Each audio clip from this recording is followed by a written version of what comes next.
Percepção de risco, um dos assuntos mais comentados no ambiente corporativo. Todas as empresas elas querem produzir, mas não querem que os seus trabalhadores sofrem acidente do trabalho, porque isso gera custo para a empresa, perda de produção e uma série de prejuízos. Então, se você quer trabalhar de uma forma segura no seu ambiente de trabalho, essa aula aqui é para você, para que você entenda todo o conceito de avaliação e consiga ter mais clareza nessa avaliação de risco. Vem comigo que eu vou te passar todos os pontos essenciais para uma boa avaliação de risco. Mas antes de começar, já deixa o seu like aqui no vídeo para fortalecer aqui o canal, para que esse conteúdo ele chegue para mais pessoas. No final, deixa o seu comentário, a sua pergunta, a sua sugestão, para que possamos cada vez produzir conteúdo com mais qualidade para você. O primeiro ponto que você deve entender na parte de avaliação de risco é esses conceitos básicos que são cobrados pela NR9, que fala sobre o gerenciamento de riscos físico, químico e biológico. Então, o que você deve entender de cara? Para uma boa avaliação de risco, você primeiro precisa saber identificar o que é risco e o que é perigo. Essa identificação é muito importante. Você terá uma avaliação mais precisa daquele ambiente de trabalho. Então, o que é risco? Risco é algo que vai trazer um dano para a sua saúde, vai trazer um danos para a sua segurança no ambiente de trabalho. Então, exemplo, vamos imaginar que você opera uma máquina e você tem risco de ter um prensamento na sua mão. Então você tem um ambiente lá na máquina que você não tomar cuidado, ele vai pegar a sua mão e vai ter um prensamento na sua mão. Então, o prensamento seria o risco que poderia causar um dano de esmagamento da sua mão. E na onde está o perigo aí? O perigo é o ponto que vai prensar as suas mãos. Poderia ser uma engrenagem de uma máquina, uma parte rotativa que está sem proteção e você tivesse o contato ali, iria fazer o prensamento da sua mão. Daí, quando a gente fala de avaliação de risco, nós temos que entender que a gente tem dois tipos de avaliação. A gente tem uma avaliação que a gente chama de qualitativa e também temos a avaliação quantitativa.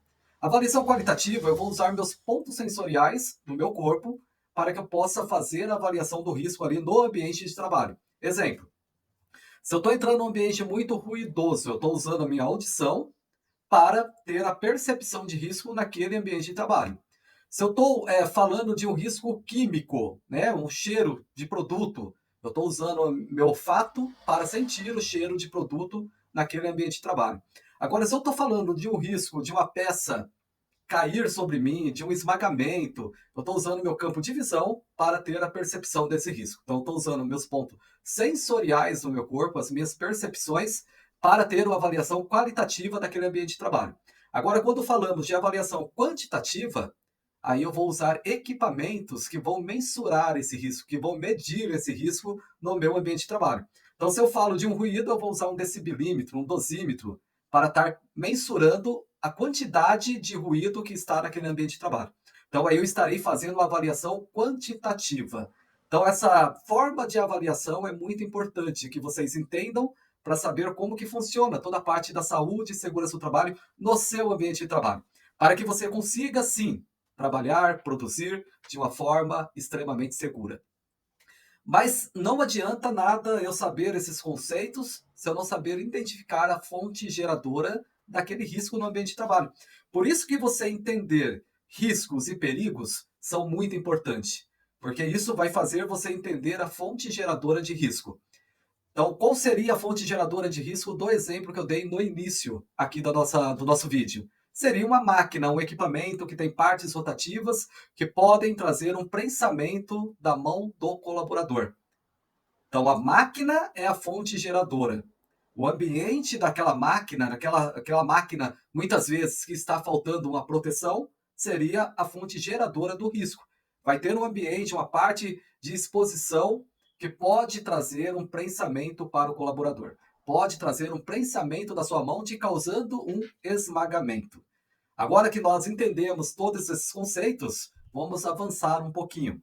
Então, para melhorar o nosso entendimento aqui sobre risco, perigo, danos e como a gente ter uma percepção de risco melhor no nosso ambiente de trabalho, eu trouxe um texto aqui da NR9 que fala: a identificação das exposições ocupacionais aos agentes físico, químico e biológico deverão considerar. Então, antes de você fazer todo aquele conceito de probabilidade, severidade no ambiente de trabalho, eu preciso entender que eu preciso considerar esses pontos que são citados dentro da NR9, que ele fala assim, descrição da atividade. O que o trabalhador executa de atividade naquele ambiente de trabalho? O seu procedimento de trabalho ele está adequado? O trabalhador ele entende exatamente o que precisa ser executado naquele ambiente de trabalho? Qual que é a descrição de trabalho desse trabalhador? Identificação dos agentes e a sua forma de exposição. Então, eu preciso identificar primeiro quais são os riscos que eu tenho naquele ambiente de trabalho, quais são os perigos, os agentes que estão me expondo a esse risco, para agora sim eu saber como que está a minha exposição a esse risco. Então, tem que entender quais são os agentes, quais são os riscos, do que eu estou falando. Eu estou falando de um risco de acidente, de um risco químico, de um biológico, do risco físico. Do que eu estou falando? E por que eu tenho essa exposição ao risco? Qual que é a forma minha de exposição a esse risco? Porque quando eu entendo isso, eu consigo controlar esse risco, eu vou melhorando a minha percepção de risco para aquele ambiente de trabalho. Possíveis lesões e agravos à saúde relacionados à exposição identificada. Então, quando você identificou o risco, o perigo e o que pode causar no trabalhador, você vai entender quais são os possíveis danos que eu posso trazer para o trabalhador, quais são as possíveis lesões e agravos à saúde do trabalhador. Pode ter que em algumas situações você não vai ter uma lesão física, mas sim um agravo à saúde do trabalhador a um determinado tempo de exposição. Exemplo, a um produto químico, a um produto biológico. De cara, você não vai ver uma lesão nesse trabalhador. Mas, durante o passar do tempo, esse trabalhador exposto a esse determinado risco, ele pode ter um dano irreversível para a sua saúde. Então, nesse fator, a gente vai ter que observar quais são as possíveis lesões e agravo à saúde relacionado à exposição identificada daquele determinado risco no ambiente de trabalho. Vamos ver os fatores determinantes à exposição. Por que isso é importante? Porque muitas vezes nós pensamos que para controlar uma exposição do trabalhador a um determinado risco, eu tenho que colocar um EPI nesse colaborador. E muitas vezes só a mudança de uma matéria-prima, só a mudança de um layout de posição da máquina, outro tipo de proteção, eu vou reduzir aquela lesão que eu poderia causar no trabalhador, aquele dano na saúde que eu poderia trazer para o colaborador. Porque eu entendi o fator determinante de exposição ao risco desse trabalhador. Medida de prevenção já existente. Isso daqui eu falo muito no treinamento de CIPA, porque muitas vezes o cipeiro, quando ele está fazendo lá o seu levantamento de dados no ambiente de trabalho, ele quer colocar lá no mapa de risco que o risco naquele ambiente de trabalho é grande. Eu falo muito para a CIPA. Se tiver um mapeamento de risco e você estiver apontando que aquele ambiente tem um risco grande no ambiente de trabalho, isso significa que você não está fazendo o seu papel, que é propor medidas de redução desse risco ou eliminação desse risco. Então não é para ter em mapa de risco um risco grande no ambiente de trabalho. Se o risco está grande, o trabalhador não é para estar naquele ambiente de trabalho, porque senão você vai trazer uma lesão ou um agravo à saúde desse trabalhador. Então é importante que nós entendamos esse conceito para saber fazer esse mapeamento, para ver essa parte de exposição ao risco que o trabalhador está tendo no seu ambiente de trabalho. Eu vou identificar também os grupos de trabalhadores que estarão expostos àquela determinada situação de risco.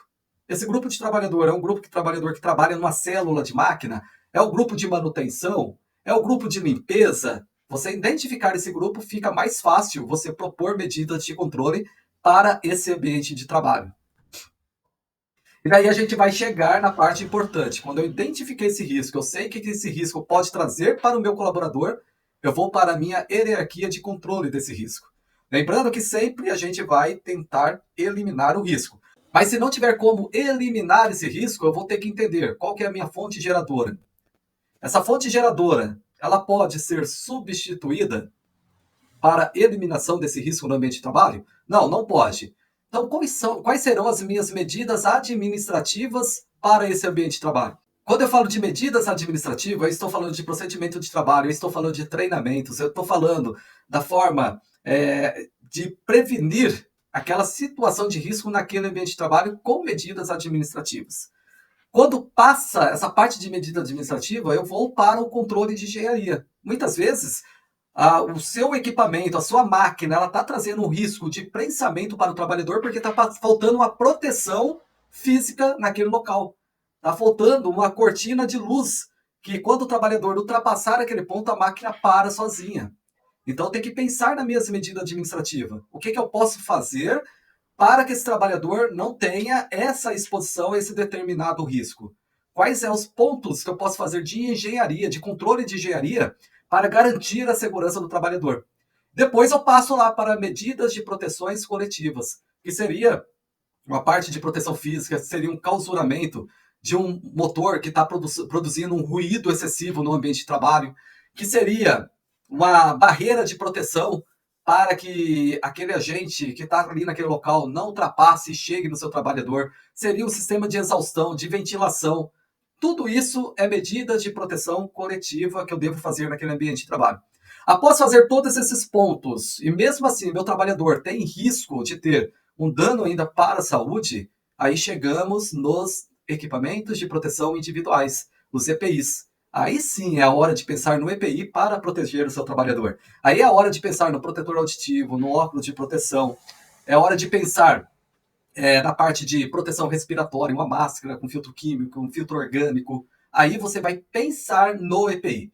Depois de eu ter feito todos esses pontos acima, do A ao D, e não ter resolvido totalmente a situação, não ter eliminado totalmente o risco daquele ambiente de trabalho entre os EPIs, para que eu possa reduzir os danos que esse trabalhador poderá sofrer num determinado trabalho. Aí eu termino toda a minha etapa de controle, análise e proteção desses trabalhadores no ambiente de trabalho. Você, técnico de segurança do trabalho, cipeiro, trabalhador, supervisão, liderança, entendendo esses conceitos que eu passei nesse vídeo, você vai deixar o seu ambiente de trabalho cada vez mais seguro. Então já não perde tempo, curte esse vídeo aqui se você ainda não curtiu, compartilhe esse vídeo com o máximo de pessoas que você conseguir, porque daí você estará fazendo a sua parte para a redução de risco de acidentes e doenças do trabalho que acontece ainda no Brasil, que só em 2022 matou mais de 2.500 pessoas no Brasil. Você pode ser um agente que vai reduzir esse número de acidentes simplesmente com a ação que você pode fazer agora, que é compartilhar esse vídeo.